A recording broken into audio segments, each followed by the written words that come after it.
कक्षा 9 के विद्यार्थियों का स्वागत आज की कक्षा में। प्यारे बच्चों, हमें प्रश्नावली 4.3 के प्रश्न संख्या 2 की बात करनी है। पहले प्रश्न है कि बिंदु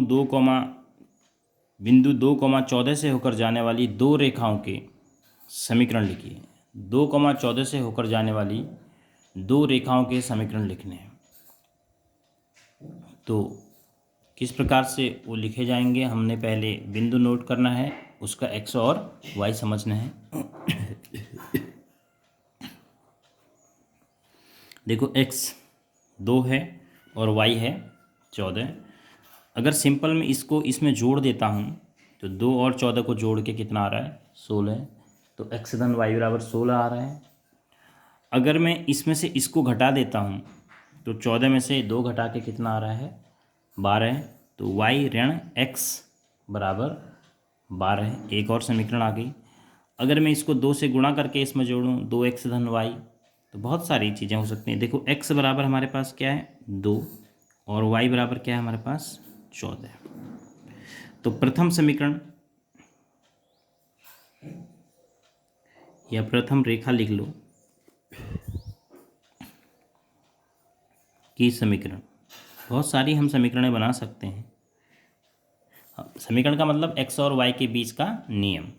तो प्रथम समीकरण हमारी बन गई x धन y बराबर 16। अगर दूसरी हमें बनानी है द्वितीय रेखा की समीकरण, अगर हम देखो लिख दें कि 2x धन y बराबर कितना आ रहा है, हम पता कर लेंगे, उसको लिख देंगे। देखो, 2x 2 दूनी 4 धन 14 बराबर 18। तो इस प्रकार से हम बहुत सारी समीकरणें बना सकते हैं, दो चर पर आधारित रैखिक समीकरण बिंदु 2,14 से जाने वाली रेखाओं के लिए। अब अगला इसी में सवाल पूछा है कि कितनी समीकरणें ऐसी लिख सकते हैं। हम बहुत सारी समीकरण लिख सकते हैं, अनंत समीकरण ऐसी लिख सकते हैं। और क्यों लिख सकते हैं। अब आप सोचिए, जब आप एक तल के 4 हिस्से करते हैं, माना 2,14 लगभग कहीं ये बिंदु आपने सेट कर लिया, तो इससे कितनी रेखाएं जा सकती हैं। इससे बहुत सारी रेखाएं जा सकती हैं, अनंत जा सकती हैं। एक ऐसे बहुत सारी रेखाएं आप यहाँ से भेज सकते हैं। ये कितनी रेखाएं जा सकती हैं इससे। तो किसी एक बिंदु से, ये चित्र आपको बनाना नहीं है, मैं आपको समझा रहा हूँ, किसी एक बिंदु से जाने वाली कितनी रेखाएं हो सकती हैं, अनंत रेखाएं हो सकती हैं। तो इसीलिए हम इस प्रकार की, मतलब बिंदु, किसी भी एक बिंदु से इस प्रकार की कितने समीकरणें लिख सकते हैं, अनंत लिख सकते हैं, क्योंकि हर रेखा के लिए एक समीकरण होगी और एक बिंदु से जाने वाली अनंत रेखाएं हैं। तो सभी रेखाओं के लिए समीकरणें लिखोगे तो अनंत समीकरणें हो सकती हैं। तो कितनी रेखाएं हो सकती हैं, अनंत रेखाएं हो सकती हैं। ऐसी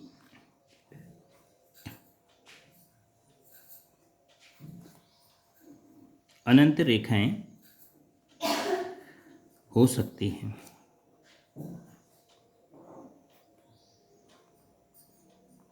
क्यों? क्योंकि किसी एक बिंदु से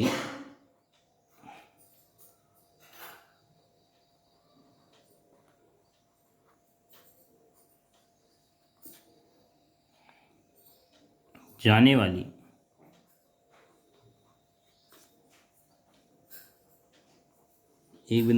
वाली रेखाओं की संख्या कितनी होगी,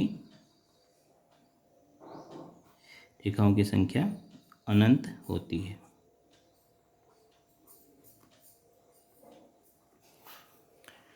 इस प्रकार से हम दूसरे समीकरण का हल कर पाएंगे।